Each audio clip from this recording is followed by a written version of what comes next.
ಹರೇ ಶ್ರೀನಿವಾಸ ಹರಿ ಶ್ರೀಂ ಶ್ರೀ ಗುರುಭ್ಯೋ ನಮಃ. ಇವತ್ತು ನಾರಾಯಣ ಪಂಜರದಿಂದ ಶ್ರೀ ಪ್ರಸನ್ನ ವೆಂಕಟದಾಸರ ಕೃತಿ ಇದು.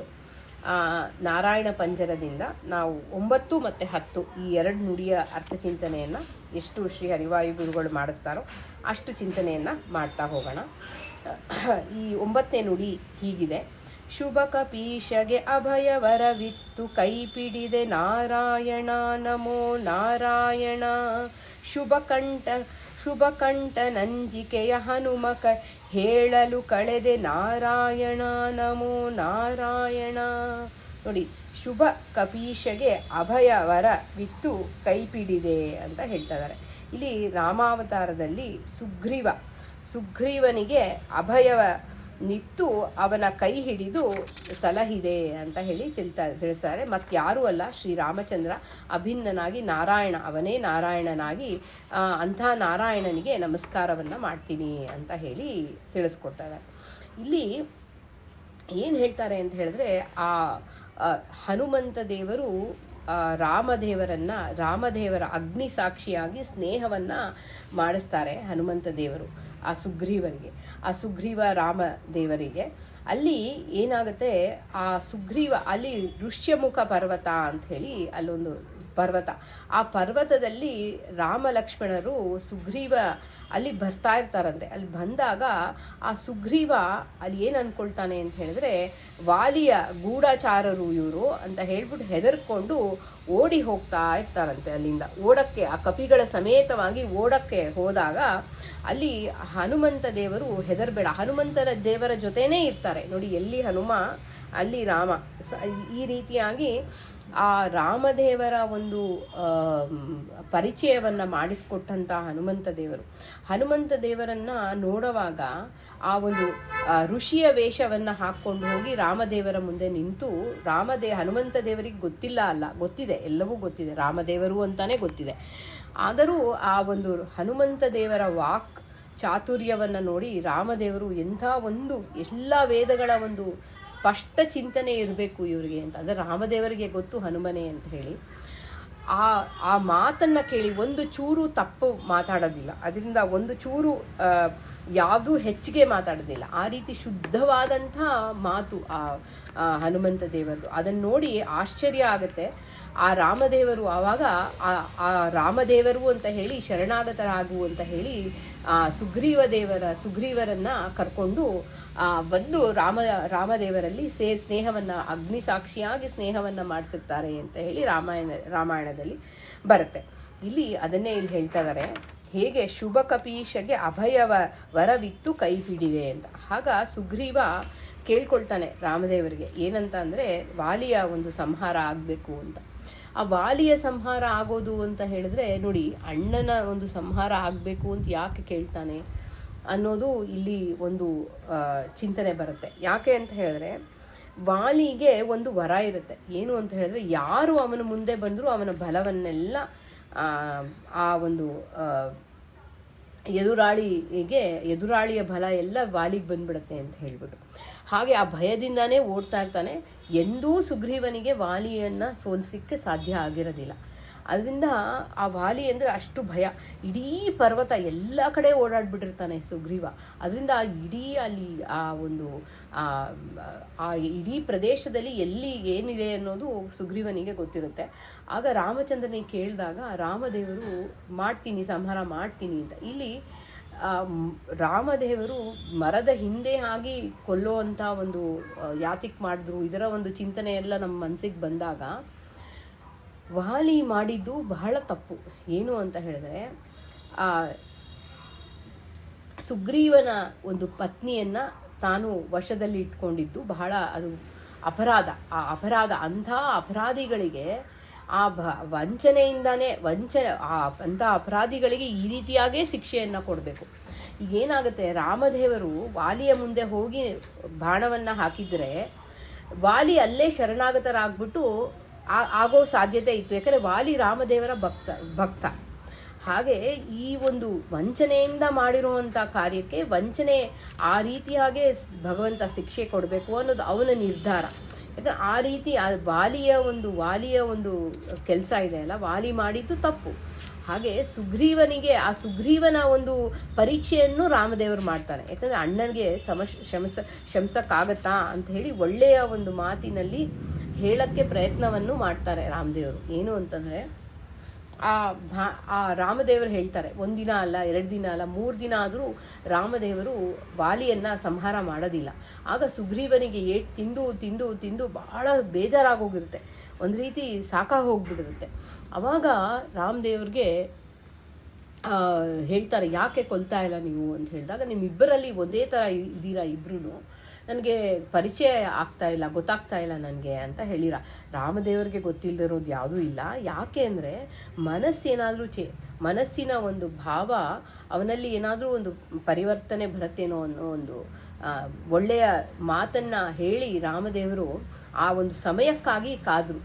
ಆಗ ಸುಗ್ರೀವ ಇಲ್ಲ ನಾನು ವಾಲಿಯನ್ನು ಸಂಹಾರ ಆಗಲೇಬೇಕು ಅನ್ನೋ ಒಂದು ಇದರಿಂದ ಇರೋದ್ರಿಂದಾನೇ ಮಹಾಭಾರತದಲ್ಲಿ ಸುಗ್ರೀವ ಕರ್ಣನಾಗಿ ಹುಟ್ಟಿ ತನ್ನ ಅಣ್ಣಂದಿನಿಂದಾನೇ ಪ್ರಾಣವನ್ನು, ಅರ್ಜುನನಿಂದಾನೇ ಪ್ರಾಣ ಹೋಗೋ ಹಾಗೆ ಮಾಡ್ತಾನೆ ಕೃಷ್ಣ. ಯಾಕಂದರೆ ಇದೇ ಒಂದು ಅದೇ ವಾಲಿ ಅರ್ಜುನನಾಗಿ ಬರ್ತಾನೆ, ಭಗವಂತನ ಭಕ್ತನಾಗಿ ಬರ್ತಾನೆ. ಆದರೆ ಆ ವಾಲಿಗೆ ತನ್ನ ಒಂದು ತಪ್ಪಿನ ಅರಿವಾಗುತ್ತೆ, ನಾನು ಮಾಡಿದ ತಪ್ಪು ಅನ್ನೋ ಒಂದು ಅರಿವಾಗಿ ರಾಮದೇವರಿಗೆ ಆ ಬಾಣವನ್ನು ಒಂದು ಹೂಡಿ ಆ ವಾಲಿಯ ಸಂಹಾರ ಮಾಡ್ತಾನೆ ರಾಮದೇವರು. ಆ 3 ದಿನ ಕಾದು ಸುಗ್ರೀವನ ಮನಸ್ಥಿತಿಯನ್ನು, ಎಂಥ ಒಂದು ಇದಾದರೂ ಅಣ್ಣ ತಮ್ಮಂದಿರಲ್ವಾ, ರಕ್ತ ಸಂಬಂಧ ಅದು ಯಾವತ್ತಾದರೂ ಎಲ್ಲೋ ಒಂದು ಕಡೆ ಕೂಡುತ್ತೆ ಅನ್ನೋ ಒಂದು ಭಾವದಿಂದ ರಾಮದೇವರು ಅಷ್ಟು ಸಮಯವನ್ನು ಕೊಟ್ಟು ಮಾಡಲಿಕ್ಕೆ, ಅದು ಆ ರಾಮದೇವರ ಸುಗ್ರೀವನ ಇಚ್ಛೆಯಂತೆ ವಾಲಿಯನ್ನು ಕೊಂದು ಆ ವಾಲಿಯನ್ನು ಮತ್ತೆ ವಾಲಿಗೆ ಹೇಳ್ತಾರೆ ರಾಮದೇವರು. ಏನಂತ ಅಂದರೆ, ಇವಾಗ ಹೇಳು, ನೀನು ಮಾಡಿದ ತಪ್ಪಲ್ವಾ ನೀನು? ರಾಮದೇವರಿಗೆ ಪ್ರಶ್ನೆ ಮಾಡ್ತಾನೆ ವಾಲಿ, ಯಾಕೆ ನೀನು ಹಿಂಗೆ ಮಾಡಿದೆ ಅಂತ. ನೀನು ಮಾಡಿದ ತಪ್ಪಲ್ವಾ? ಎಂಥ ಒಂದು ಕೆಟ್ಟ ರೀತಿಯಲ್ಲಿ ನಡ್ಕೊಂಡಿದ್ಯಾ. ತಮ್ಮನ ಹೆಂಡತಿಯನ್ನು ನೀನು ತಾಯಿಯ ಸಮಾನ ಅಲ್ವಾ, ಅಂಥ ತಾಯಿ ತಂಗಿಯ ಸಮಾನ, ಹಾಗೆ ಅವಳನ್ನ ನೀನು ವಶ ಮಾಡಿ ಇಟ್ಕೊಂಡಿರೋ ತಪ್ಪು, ಇಂಥ ಕೆಟ್ಟ ಒಂದು ಕೆಲಸವನ್ನು ಮಾಡಿದ್ಯಾ, ನಿನಗಿದೇ ರೀತಿಯಾದ ಶಿಕ್ಷೆ ಅಂದಾಗ ವಾಲಿ ಒಂದು ಆ ಪ್ರಾಯಶ್ಚಿತ್ತವನ್ನು ಮಾಡಿದಾಗ ರಾಮದೇವರು ಕೇಳ್ತಾರಂತೆ, ನಿನಗಿವಾಗ ಹೇಳು, ನಾನು ನಿನ್ನನ್ನು ಬದುಕಿಸ್ತೀನಿ ಅಂತ ಹೇಳಿ. ಆಗ ಇಲ್ಲ, ನಿನ್ನ ಕೈಯಿಂದ ನಿನ್ನ ಈ ಮರಣ ನನಗೆ ಒಳ್ಳೆಯ ಒಂದು ಗತಿಯನ್ನು ಕೊಡುತ್ತೆ ಅಂತ ಹೇಳಿ ವಾಲಿ ಶರಣಾಗತನಾದಾಗ, ಆಗ ಒಳ್ಳೆಯ ಒಂದು ಅರ್ಜುನನಾಗಿ ಮಹಾಭಾರತದಲ್ಲಿ ಹುಟ್ಟಿ ಬಂದು ಭಗವಂತನ ಅಪಾರ ಒಂದು ಭಕ್ತನಾಗಿ ಭರತ ಅಂತ ಹೇಳ್ತಾರೆ ಅರ್ಜುನನಿಗೆ. ಭರತ ಅಂದರೆ ಆ ಒಂದು ಭಕ್ತಿ ಭರಿತ ಅಂತ ಹೇಳಿ, ಭಕ್ತಿಯನ್ನು ಯಾವಾಗೂ ಭಗವಂತನಲ್ಲಿ ಭಕ್ತಿ ಭರಿತನಾಗಿರೋದ್ರಿಂದ ಆ ಎಲ್ಲ ನೀವು ಭಗವದ್ಗೀತೆಯಲ್ಲಿ ಚಿಂತನೆಯನ್ನು ಮಾಡುವಾಗ ಕೃಷ್ಣ ಭರತ ಅಂತ ಹೇಳಿದ್ದಾರೆ, ಯಾಕಂದರೆ ಭಕ್ತಿ ಭರಿತನಾದಂಥ ಅರ್ಜುನ. ಹಾಗೆ ವಾಲಿಯನ್ನು ಇಷ್ಟು ರೀತಿಯಾಗಿ ಸಂಹಾರವನ್ನು ಮಾಡ್ತಾರೆ ರಾಮದೇವರು. ಇಲ್ಲಿ ಅದನ್ನೇ ಹೇಳ್ತಾ ಇದ್ದಾರೆ, ಶುಭ ಕಪೀಶಗೆ ಅಭಯವರವಿತ್ತು ಕೈ ಪಿಡಿದೆ ನಾರಾಯಣ ನಮೋ ನಾರಾಯಣ, ಆ ರಾಮನೇ ನಾರಾಯಣ. ಶುಭ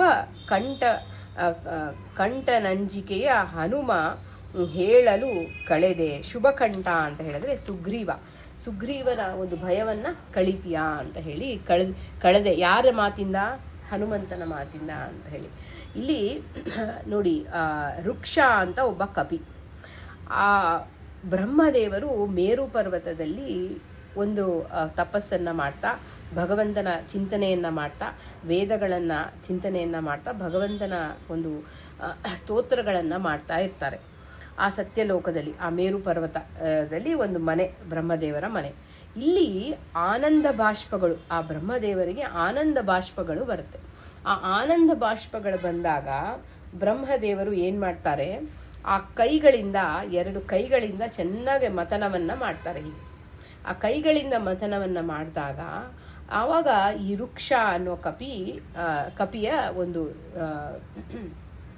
ಜನ್ಮ ಆಗುತ್ತೆ. ಆ ರುಕ್ಷ ಏನು ಮಾಡ್ತಾನೆ, ಯಾವಾಗೂ ಬ್ರಹ್ಮದೇವರ ಸೇವೆ.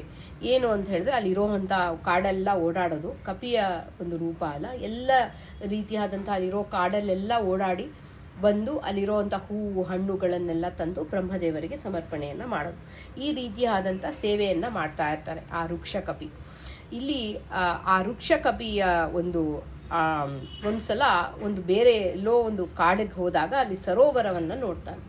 ಆ ಸರೋವರದಲ್ಲಿ ಯಾರೋ ಶತ್ರು ಆ ಬಿಂಬವನ್ನು ನೋಡಿದಾಗ ಯಾರೋ ಶತ್ರು ನನ್ನನ್ನು ಯುದ್ಧಕ್ಕೆ ಕರೀತಾ ಇದ್ದಾನೆ ಅಂತ ಹೇಳಿ ಆ ಒಂದು ಸರೋವರದಲ್ಲಿ ಧುಮುಕಿ ಆ ನೀರು ಒಳಗೆ ಧುಮುಕಿದಾಗ ಅಲ್ಲಿ ಯಾವುದೋ ಋಷಿಗಳ ಶಾಪನೋ ಇಲ್ಲ ವರನೋ ಗೊತ್ತಿಲ್ಲ, ಆ ವೃಕ್ಷ ಅನ್ನೋರು ಆಚೆ ಬಂದಾಗ ಸ್ತ್ರೀ ಆಗಿ ಪರಿವರ್ತನೆ ಆಗೋಗಿರುತ್ತೆ. ಆ ಸುಂದರವಾಗಿ ಸ್ತ್ರೀಯಾಗಿ ಪರಿವರ್ತನೆ ಆಗೋಗಿರುತ್ತೆ. ಆಗ ಆ ಸ್ತ್ರೀಯನ್ನು ಅಲ್ಲಿ ಸಂಚಾರ ಮಾಡ್ತಾ ಇರೋ ಇಂದ್ರದೇವರು ಆಮೇಲೆ ಸೂರ್ಯದೇವರು ನೋಡ್ತಾರೆ. ಇಂದ್ರದೇವರ ಒಂದು ವೀರ್ಯ ಸ್ಖಲನವಾದಾಗ ಅದು ಕಂಠಕ್ಕೆ ಆ ಒಂದು ವೃಕ್ಷ ಸ್ತ್ರೀ ಆದಾಗ ಕಂಠಕ್ಕೆ ಬಿದ್ದಾಗ ಅದು ಸುಗ್ರೀವ. ಕಂಠ ಅಂದರೆ ಈ ಒಂದು ಕಂಠವನ್ನು ಸುಗ್ರೀವ ಅಂತ ಹೇಳ್ತಾರೆ. ಆ ಕಂಠದಿಂದ ಉದ್ಭವಿಸಿ ಬಂದಂಥ ಸುಗ್ರೀವ ಅಂತ ಇಂದ್ರನ ಮಗನಾಗಿ ಹುಟ್ಟಿ ಬಂದಿರ್ತಾರೆ. ಅದರಿಂದ ಈ ಒಂದು ವೃಕ್ಷ ಒಂದು ಸ್ತ್ರೀಯಾಗಿ ಪರಿವರ್ತನೆ ಆದಾಗ, ಅದೇ ರೀತಿಯಾಗಿ ಸೂರ್ಯದೇವರು ಆ ಸ್ತ್ರೀಯನ್ನು ನೋಡಿ ಅಲ್ಲಿ ವೀರ್ಯ ಸ್ಖಲನವಾದಾಗ ಆ ಸೂರ್ಯದೇವರ ಒಂದು ಶಂಸಿ, ನಾನು ತಪ್ಪು ಹೇಳ್ತಾ ಇದ್ದೀನಿ, ಇಂದ್ರದೇವರ ಒಂದು ವೀರ್ಯ ಬಂದ್ಬಿಟ್ಟು ವಾಲಿ ಅಂದರೆ ವಾಲಿಯಾಗಿ ಇಂದ್ರದೇವರು ವಾಲಿಯಾಗಿ ಇಂದ್ರದೇವರ ಮಗನಾಗಿ ವಾಲಿಯಾಗಿ ಬರ್ತಾರೆ. ವಾಲಿ ಅಂದರೆ ಜಡೆ, ಆ ಕೂದಲ ಮೇಲೆ ಬಿದ್ದಾಗ ವಾಲಿಯಾಗಿ ಇಂದ್ರದೇವರೇ ಒಂದು ರೂಪದಲ್ಲಿ ವಾಲಿಯಾಗಿ ಬರ್ತಾರೆ. ಅದೇ ರೀತಿ ಸೂರ್ಯದೇವರ ಒಂದು ವೀರ್ಯ ಸ್ಖಲನವಾದಾಗ ಅದು ಕಂಠಕ್ಕೆ ಬಿದ್ದು ಸುಗ್ರೀವ ರೂಪದಲ್ಲಿ ಬರ್ತಾರೆ ಅಂತ ಹೇಳಿ ಈ ವೃಕ್ಷ ಅನ್ನೋ ಕಪಿಗೆ ಸುಗ್ರೀವ ಆಮೇಲೆ ವಾಲಿ ಇಬ್ಬರ ಜನನವಾಗುತ್ತೆ. ಇದನ್ನ ಇಲ್ಲಿ ಹೇಳ್ಕೊಡ್ತಾರೆ. ಅದರಿಂದ ಇಲ್ಲಿ ಏನು ಹೇಳಿದ್ದಾರೆ ಅಂತ ಹೇಳಿದ್ರೆ ಪ್ರಸನ್ನ ವೆಂಕಟದಾಸರು ಶುಭಕಂಠ ನಂಜಿಕೆಯ ಕಂಠ ಅಂತ ಹೇಳಿದ್ರೆ ಸುಗ್ರೀವ. ಆ ಸುಗ್ರೀವ ಆ ಸೂರ್ಯನ ಮಗನಾಗಿ ಆ ಇಂದ್ರದೇವರ ಒಂದು ಮಗನಾಗಿ ಆ ವಾಲಿ ಜಡೆಯ ಮೇಲೆ ಬಿದ್ದ ಆ ವೀರ್ಯದಿಂದ ಹೀಗಾಗಿದೆ ಅಂತ ಹೇಳಿ ಈ ಒಂದು ಕಥೆಯನ್ನು ತಿಳಿಸ್ಕೊಡ್ತಾರೆ. ವಾಲ್ಮೀಕಿ ರಾಮಾಯಣದಲ್ಲಿ ತಿಳಿಸ್ಕೊಡ್ತಾರೆ. ಅದರಿಂದ ಇಷ್ಟು ಕಥೆಯನ್ನು ಹೇಗೆ ಜನನವಾಯಿತು ಸುಗ್ರೀವ, ಇದು ಎಲ್ಲವೂ ಮಧ್ವ ರಾಮಾಯಣ ಅಂತ ಹೇಳಿ ಸತ್ಯಾತ್ಮ ತೀರ್ಥರು ಸುಂದರವಾಗಿ ವರ್ಣನೆ ಮಾಡಿದ್ದಾರೆ. ನಿಮಗೆ ಯಾವಾಗಾದರೂ ಸಮಯ ಆದಾಗ ಆ ಒಂದು ಇಡೀ ಮಧ್ವ ರಾಮಾಯಣದ ಚಿಂತನೆಯನ್ನು ಕೇಳಿ. ಆ ಸತ್ಯಾತ್ಮ ತೀರ್ಥರು ಹೇಳಿರುವಂಥ ಬಹಳ ಸುಂದರವಾಗಿ ಅವರು ತಿಳಿಸ್ಕೊಟ್ಟಿದ್ದಾರೆ. ಸೊ ಈ ರೀತಿ ಈ 9ನೇ ನುಡಿಯಲ್ಲಿ ಇಷ್ಟು ಭಗವಂತ ರಾಮದೇವರ ಕಥೆಯನ್ನು ಹೇಳ್ತಾರೆ. ಶುಭ ಕಪೀಶಗೆ ಅಭಯವರವಿತ್ತು ಕೈಪಿಡಿದೆ ನಾರಾಯಣ ನಮೋ ನಾರಾಯಣ, ಶುಭಕಂಠ ನಂಜಿಕೆಯ ಹನುಮ ಹೇಳಲು ಕಳೆದೆ ನಾರಾಯಣ ನಮೋ ನಾರಾಯಣ ಅಂತ ಹೇಳಿ ಇಷ್ಟು ಕಥೆಯನ್ನು ತಿಳಿಸ್ಕೊಡ್ತಾ ಇದ್ದಾರೆ. ಈಗ 10ನೇ ನುಡಿಯಲ್ಲಿ ತಿಳಿಸ್ಕೊಡ್ತಾ ಇದ್ದಾರೆ. ಶರಣು ಹೊಕ್ಕಿರೆ ವಿಭೀಷಣ ಗರ ಸುತನ ಕೊಟ್ಟೆ ನಾರಾಯಣ ನಮೋ ನಾರಾಯಣ, ಶರದಿ ರಾವಣ ನರಿದು ಸುರರ ಸಂಕಟ ಹರಿದೆ ನಾರಾಯಣ ನಮೋ ನಾರಾಯಣ ಅಂತ ಹೇಳಿ ತಿಳಿಸ್ಕೊಳ್ತಾರೆ. ಇಲ್ಲಿ ಶರಣು ಹೊಕ್ಕಿರೆ ವಿಭೀಷಣ ಗರ ಸುತನ ಕೊಟ್ಟೆ ಅಂತ ಹೇಳಿ ಹೇಳ್ತಾ ಇದ್ದಾರೆ. ಅಂದರೆ ವಿಭೀಷಣ ಯುದ್ಧದ ಒಂದು ರಾವಣ ತಮ್ಮನಾದ ಒಂದು ವಿಭೀಷಣನು ಒಂದು ರಾಮದೇವರ ಶರಣು ಹೊಂದಿದಾಗ ಶ್ರೀರಾಮದೇವರು ಅವನನ್ನು ಸ್ವೀಕಾರ ಮಾಡಿ ಒಂದು ರೀತಿಯಾದಂಥ ಆ ಲಂಕೆಗೆ ಭಾವಿ ಲಂಕಾಧಿಪತಿ ಅಂತ ಹೇಳಿ ಅವನಿಗೆ ಒಂದು ಪದವಿಯನ್ನು ಕೊಡ್ತಾರೆ. ಯುದ್ಧ ಎಲ್ಲ ಆಗಿ ರಾವಣನ ಸಂಹಾರ ಆದ ಮೇಲೆ ಇಲ್ಲಿ ಆ ಶರಣಾಗತರಾಗಿ ಎಷ್ಟು ಹೇಳಬೇಕೋ ಅಷ್ಟು ರಾವಣನಿಗೆ ಒಂದಲ್ಲ ಒಂದು ರೀತಿಯಾಗಿ ಬುದ್ಧಿಯನ್ನು ವಿಭೀಷಣ ಹೇಳಲಿಕ್ಕೆ ಪ್ರಯತ್ನವನ್ನು ಪಡ್ತಾನೆ. ತುಂಬ ರೀತಿಯಾಗಿ ಪ್ರಯತ್ನವನ್ನು ಪಟ್ಟರೂ ಸಹ ರಾವಣ ಕೇಳೋದಿಲ್ಲ. ಅವನು ಏನು ಮಾತನ್ನು ಸೀತಾದೇವಿಯನ್ನು ಬಿಟ್ಬಿಡು, ನಿನಗೆ ಒಳ್ಳೆಯದಾಗುತ್ತೆ ಬಿಟ್ಟರೆ ಅಂತ ಹೇಳಿದ್ರು ಕೂಡ ಕೇಳಲ್ಲ. ಆದರೆ ಅದನ್ನೇ ಆ ಸಂಹಾರಕ್ಕೆ ಕಾರಣವಾಗುತ್ತೆ. ಆಗ ಹೇಳಿದಾಗ ವಿಭೀಷಣ ರಾಮದೇವರ ಭಕ್ತರು ಚೆನ್ನಾಗೇ ಈ ಒಂದು ಹನುಮಂತ ಸುಂದರಕಾಂಡದಲ್ಲಿ ಆ ಸೀತಾ ದೇವಿಯನ್ನು ಹುಡ್ಕೊಂಡು ಹೋದಾಗ ಎಲ್ಲ ಕಡೆ ಆ ಒಂದು ಇಡೀ ಲಂಕೆಯಲ್ಲಿ ಬಹಳ ಒಂದು ಅಸಹ್ಯಕರವಾದಂಥ ದೃಶ್ಯಗಳನ್ನೇ ಹನುಮಂತ ದೇವರು ನೋಡ್ತಾರೆ. ಎಲ್ಲಿ ಕುಡಿದು ದೈತ್ಯರು ಹೇಗಿರಬೇಕು ಹಾಗೆ ಮೈ ಮೇಲೆ ವಸ್ತ್ರಗಳೇ ಇರೋದಿಲ್ಲ, ಹಾಗೆಲ್ಲ ಕುಡಿದು ಮಾಡಿ ಬಿದ್ದಿರೋವಂಥ ಕುಣಿತಾ ಇರುವಂಥ ಎಲ್ಲ ರೀತಿಯಾದಂಥ ಒಂದೊಂದು ಮನೆಯಲ್ಲಿ ನೋಡಿದಾಗೂ ಆ ರೀತಿಯಾದಂಥ ದೃಶ್ಯಗಳನ್ನೇ ಈಗ ಎಕ್ಸಾಂಪಲ್ ಈಗ ನೋಡ್ತಾ ಇರುವಂಥ ನಾವು ಈಗಿರೋ ಈ ನ್ಯೂ ಇಯರ್ ಪಾರ್ಟಿ ಅದೆಲ್ಲ ನೋಡ್ತೀವಲ್ಲ ಯಾವ ರೀತಿ ಹೆಂಗಿರ್ತಾರೆ ಅಂತ, ಆ ರೀತಿ ಅಂಥ ದೃಶ್ಯಗಳನ್ನೇ ಅಲ್ಲಿ ಹನುಮಂತ ದೇವರು ನೋಡಿರ್ತಾರೆ.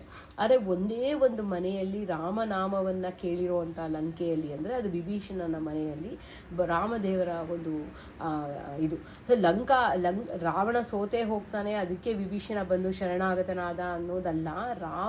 ರಾಮದೇವರಿಗೆ ಹನುಮಂತ ದೇವರು ಶರಣಾಗತರಾದಾಗ, ವಿಭೀಷಣ ಶರಣಾಗತರಾದಾಗ ರಾಮದೇವರು ಹನುಮಂತನಿಂದ ಒಂದು ಮಾತನ್ನು ಕೇಳ್ತಾರೆ. ಹನುಮಂತ ಹೇಳ್ತಾನೆ, ಇಲ್ಲ ಸ್ವೀಕಾರ ಮಾಡು ಅನ್ನೋ ಒಂದು ಮಾತು. ಅಂದರೆ ರಾಮದೇವರಿಗೆ ಗೊತ್ತಿಲ್ಲ ಅಂತಲ್ಲ, ಆದರೂ ಹನುಮಂತ ದೇವರ ಒಂದು ಎಲ್ಲಿ ಹನುಮನೋ ಅಲ್ಲಿ ರಾಮನು. ಹೀಗೆ ಆ ರಾಮದೇವರ ಒಂದು ಅನುಗ್ರಹಕ್ಕೆ ಪಾತ್ರರಾದಂಥ ಹನುಮಂತನ ಮಾತನ್ನು ಕೇಳಿ ಆ ಒಂದು ವಿಭೀಷಣನ ಸ್ವೀಕಾರವನ್ನು ಮಾಡ್ತಾರೆ. ಶರಣು ಹೊಕ್ಕಿರೆ ವಿಭೀಷಣಗರ ಸುತನ ಕೊಟ್ಟೆ ಅಂತ ಹೇಳಿ, ಹಾಗೆ ಶರದಿ ರಾವಣ ನರಿದು ಸುರರ ಸಂಕಟ ಹರಿದೆ ಅಂತ. ತುಂಬ ಎಲ್ಲ ಒಂದು ಏನು ಅದ್ಭುತವಾಗಿರೋದಿದೆಯೋ ಅದನ್ನೆಲ್ಲ ಬೇಕು ಅಂತ ಅವನು ರಾವಣ ಇದು ಮಾಡ್ತಾ ಇರ್ತಾನೆ. ಅವನು ಹೇಗೆ ಅವನ ಒಂದು ಸ್ವಭಾವ ಹೇಗಿರುತ್ತಂದ್ರೆ, ಏನು ಚೆನ್ನಾಗಿರೋ ವಸ್ತುಗಳಿದೆಯೋ ಅದನ್ನೆಲ್ಲ ತೊಗೊಂಡು ಬಂದುಬಿಡ್ಬೇಕು ಅಂತ ಹೇಳಿ, ಆ ರೀತಿಯಾದಂಥ ಅವನ ಒಂದು ರಾವಣನ ಒಂದು ಇದು. ಅಲ್ಲಿ ಕೈಲಾಸ ಪರ್ವತಕ್ಕೆ ಹೋದಾಗ ಆ ಕೈಲಾಸ ಪರ್ವತವನ್ನೇ ತಗೊಂಡು ನಾನು ಲಂಕೆಗೆ ಹೊಟ್ಟೋಗೋಣ ಅನ್ನೋ ಒಂದು ಭಾವ ಅವನಿಗೆ. ಅಲ್ಲಿ ಏನು ಮಾಡ್ತಾನೆ, ಕೈಲಾಸ ಪರ್ವತವನ್ನೇ ಕೈಯಿಂದ ಎತ್ತಲಿಕ್ಕೆ ನೋಡ್ತಾನೆ ರಾವಣ. ಆ ಎತ್ತಲಿಕ್ಕೆ ನೋಡಿದಾಗ ಕೈ ಆ ಪರ್ವತದ ಕೆಳಗೆ ಹೋಗುತ್ತೆ. ಆ ಹೋದಾಗ ಅಲ್ಲಿ ಕೈಲಾಸದಲ್ಲಿರುವಂಥ ರುದ್ರದೇವರು ಅವರ ಒಂದು ಹೆಬ್ಬೆಟ್ಟು, ಆ ಬೆಟ್ಟಿನಿಂದ ಸುಮ್ಮನೆ ಆ ಪರ್ವತವನ್ನು ಅಮಕಿ ಇಟ್ಕೊಳ್ತಾರೆ.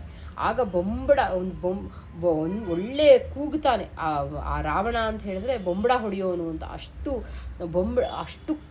ಜೋರಾಗ ನೋವಿಗೆ ಕೂಗಿ ಬೊಬ್ಬೆಯನ್ನು ಹೊಡಿತಾನೆ. ಅದರಿಂದ ರಾವಣ ಅಂತ ಹೇಳಿ ಅವನಿಗೆ ಆ ಬೊಬ್ಬೆ ಹೊಡೆದಾಗ ಆಗ ರುದ್ರದೇವರು ಬಿಟ್ಟು ಇದು ಮಾಡ್ತಾರೆ. ಆಗ ಅವನಿಗೆ ಅನಿಸುತ್ತೆ ಇದನ್ನು ಕೈಲಾಸವನ್ನು ತಗೊಳ್ಲಿಕ್ಕಾಗೋದಿಲ್ಲ ಅಂತ ಹೇಳಿ.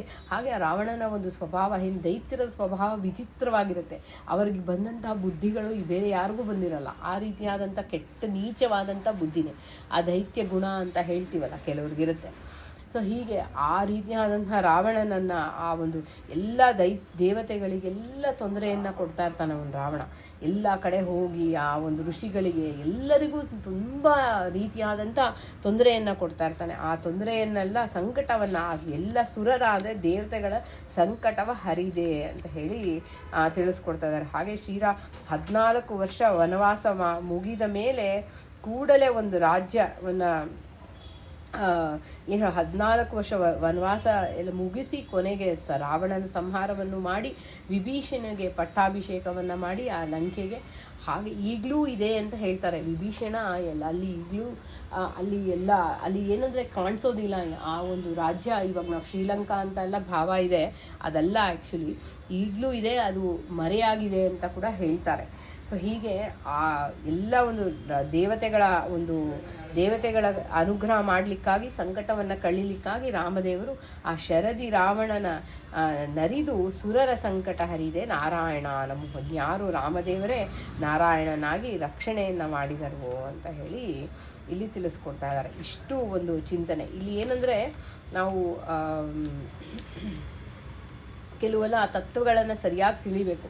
ರಾಮಾಯಣ ಸುಮ್ಮನೆ ನಾವು ಏನೋ ಒಂದು ರಾಮಾಯಣ ಕಥೆಯನ್ನು ಸುಮ್ಮನೆ ಒಂದು ಕೇಳ್ತಾ ಇರೋದಲ್ಲ, ಯಾವ ರೀತಿ ಅಂತ ಹೇಳಿ. ಇವಾಗ ವಿಭೀಷಣನ ಸ್ವೀಕಾರ ಮಾಡಿದ್ದು, ಹಾಗೆ ಸುಗ್ರೀವನ್ನ, ಇದೆಲ್ಲ ಎಲ್ಲ ರೀತಿಯಾಗಿ ಹನುಮಂತ ದೇವರ ಒಂದು ಭಕ್ತಿಯ ಒಂದು ಭಾವದ ಚಿಂತನೆಯನ್ನು ಕೂಡ ಮಾಡಬೇಕು. ಹೀಗೆ ಈ 2 ನುಡಿಗಳಲ್ಲಿ ರಾಮಾಯಣದಲ್ಲಿ ರಾಮದೇವರ ಚಿಂತನೆಯನ್ನು ನಮಗೆ ಕೊಟ್ಟಿದ್ದಾರೆ ಅಂತ ಹೇಳ್ತಾ ಇದನ್ನು ಸಮರ್ಪಣೆಯನ್ನು ಮಾಡೋಣ. ಭಾರತೀಯ ಮುಖ್ಯ ಪ್ರಾಣ ಅಂತರ್ಗತ ಬಿಂಬಮೂರ್ತಿ ಪ್ರೇರಣಾ ಬಿಂಬಮೂರ್ತಿ ಪ್ರೀತ್ಯರ್ಥಂ ಶ್ರೀಕೃಷ್ಣ ಅರ್ಪಣ ಮಸ್ತು.